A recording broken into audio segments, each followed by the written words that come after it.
تو حضرت ملا رومی رحمۃ اللہ علیہ نے لکھا ہے کہ ایک قوم ایسی تھی کہ ان کا بادشاہ کہتا تھا کہ یار میں جو بھی ظلم کرتا ہوں یہ اٹھتا ہی نہیں، جیسے میں چاہتا ہوں کر جاتا ہوں، جاگتا ہی نہیں۔ تو شہروں کے دروازے ہوتے تھے، اس نے کہا کہ ایک ایک بندہ دروازے پہ کھڑا کرو، جو آدمی اندر داخل ہو 20 جوتے مارو، اور جب باہر نکلے پھر مارو۔ اس کا خیال تھا کہ یہ جاگ جائیں گے، یہ مجھے کہیں گے کہ کیوں میں جوتے لگ رہے ہیں، آپ برداشت کرتے نہیں، مہنگائی ہو جائے تب بھی برداشت کرتے ہو، جو ہو جائے۔ تو اس نے کہا شاید جاگ جائیں۔ وہ 1 مہینہ تو ساری قوم اسی طرح جوتے کھا کے آتی جاتی رہی۔ تو عارف رومی کہتے ہیں کہ ایک دن وہ نا سیانے بندے منتخب لوگ جمع ہو کے بادشاہ کے پاس آئے، تو بادشاہ وزیر سے کہنے لگا لو یہ والا مسئلہ اب ٹھیک ہو گیا، جاگ گئی ہے میری قوم، اب یہ مجھ سے کہیں گے کہ کیوں جوتے مرواتے ہو تو میں کہوں گا تمہیں جگانا تھا، تو تم جاگ جاؤ، میں مر گیا تو پیچھے لوگ تمہارے اوپر ظلم کریں گے۔ وہ سارے بندے آئے تو آگے کہنے لگے بادشاہ سلامت ایک گزارش کرنی تھی۔ کہا کیا؟ کہنے لگے وہ ذرا جوتے مارنے والوں کی تعداد بڑھا دیں، ہمیں لائنوں میں لگنا پڑتا ہے، تو دفتروں سے لیٹ ہو جاتے ہیں ڈیوٹیوں، تو بندے ذرا بڑھا دیں وہاں۔ تو بادشاہ کہنے لگا اوہو اب نا میرا مزاج نہیں، لیکن مجھے ایسے لگتا ہے کہ ہم بھی نا الا ماشاء اللہ ہم بھی کہتے ہیں مارو صحیح جوتے پر، ذرا لائن میں نہ لگاؤ، الگ الگ کر کے اکیلے کر کے۔ سنو، بزدل قومیں دنیا میں اپنی آنے والی نسلوں کو غلام بنا جاتی ہیں۔ گڑھے کھود رہے ہیں ہم اپنے پوتوں اور نواسوں کے لیے۔ جتنا ظلم میں اور آپ سہ رہے ہیں اس سے 11 گنا اگلی نسلیں سہیں گی، یاد رکھنا۔ کسی نے کہا تھا حضرت علی سے کہ اگر ساری نسل قربان ہو گئی تو کیا کرو گے؟ تو مولا علی کہنے لگے ایک سیزن کی فصل دے کے اگر قیامت تک کی ساری فصلیں بچ جائیں تو سودا مہنگا نہیں، ایک فصل ضائع کر کے آنے والی بچ جائے تو سودا مہنگا۔ کسی نے تو آگے بڑھنا ہے نا، کسی نے تو۔ یہ قصور میں 3-4 بچے پھر قتل ہو گئے، کل کی بات ہے نا، ابھی زینب کو لوگ بھولے نہیں اور ایک نیا مسئلہ بن گیا۔ خدا را کب تک، کس وقت تک، کب تک یعنی یہ نظام چلے گا؟ اپنی خودداری کی حفاظت میں نے اور آپ نے خود کرنی۔ ہم بچوں کو بزدل بنا رہے، ہمارے تو ایک گنڈا ہوتا ہے تو کئی شہروں کو اس نے آگے لگایا ہوتا ہے، کوئی پوچھنے والا نہیں۔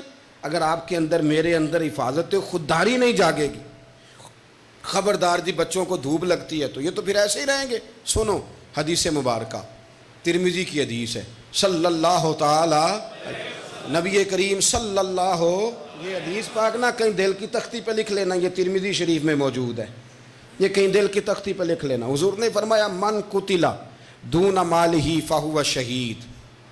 کیا خوبصورت انداز ہے میرے نبی پاک۔ حضور فرمانے لگے جو شخص اپنے مال کی حفاظت کرتا کرتا مر گیا وہ عام موت نہیں مرا، شہادت کی موت مرا ہے۔ ایسے کر کے پلیٹ میں رکھ کے نہیں چور کو دے دینے پیسے۔ ہاں اگر آپ نہتے ہیں، اس کے پاس اسلحہ ہے تو پھر بات اور ہے، پھر جان بچانے کی اہمیت زیادہ ہے، لیکن آپ طاقت کٹھی کریں۔ یہ کیا بات ہوئی کہ چور آیا اور لے کے چلا گیا؟ فرمایا من قتل دون مالہ فہو شہید، جو اپنے مال کی یعنی جائز پیسے اس نے کمائے ایسے ہی کو لے جائے۔ فرمایا جو اپنے مال کی حفاظت کرتے ہوئے مر گیا، تمہارے نبی کا وعدہ ہے وہ شہادت کی موت مرا، گویا اللہ اسے بغیر حساب کتاب جنت عطا کرے گا۔ اور حضور فرمانے لگے وَمَنْ قُتِلَ دُونَ دَمِهِ فَهُوَ شہید۔ فرمایا جو آدمی اپنی جان کی حفاظت کرتے ہوئے مر گیا، کسی نے اس پر حملہ کیا، اس نے جان بچائی، لڑا اور مر گیا، عام موت نہیں مرا، حضور فرماتے ہیں میرا وعدہ ہے وہ شہادت کی موت گیا۔ سیاستہ کی روایت پڑھ رہا ہوں، اور حضور فرماتے ہیں دینہ فہو شہید، جو اپنے مذہب کی حفاظت کرتے ہوئے مرا۔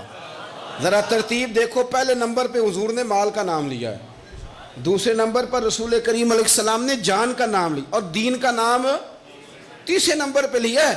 فرمایا جو اپنے دین کی حفاظت، گویا مال بچانا یہ بھی ایمان ہے، جان بچانا یہ بھی ایمان ہے، اور فرمایا جو دین کی حفاظت کرتے مرا وہ بھی شہید ہے۔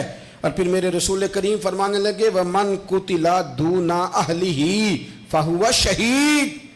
فرمایا جو اپنے بال بچوں کو بچاتے بچاتے مر گیا، اللہ اسے بھی شہادت کا درجہ عطا کرے گا۔ جو شخص مال بچاتے دنیا سے چلا گیا وہ بھی شہید، تو جان بتاتے چلا گیا وہ بھی، تو پلیٹ میں رکھ کے دینا شروع کر دیا سارا کچھ پلیٹ میں۔ فرمایا جو آدمی اپنی جان بچاتے چلا گیا شہید، دین بچاتے چلا گیا شہید، گھر والوں کو بچاتے چلا گیا۔ نبی کریم علیہ السلام کی خدمت میں ایک صحابی نے عرض کی حضور اگر کو میرا مال چھیننا چاہے تو حضور نے فرمایا مقابلہ کر، مسلم شریف کی حدیث ہے، مقابلہ کر۔ عرض کی حضور اگر اس نے مجھے قتل کر دیا تو حضور فرمانے لگے رب تجھے شہادت کا درجہ دے گا۔ عرض کی یا رسول اللہ اگر میں نے اسے قتل کر دیا تو حضور فرمانے لگے پھر رب اسے جہنم میں ڈال دے گا، تجھے شہادت ملے گی شہادت اور اسے دوزخ ملے گی۔ ہمت پیدا کرے، دلیری پیدا کرے۔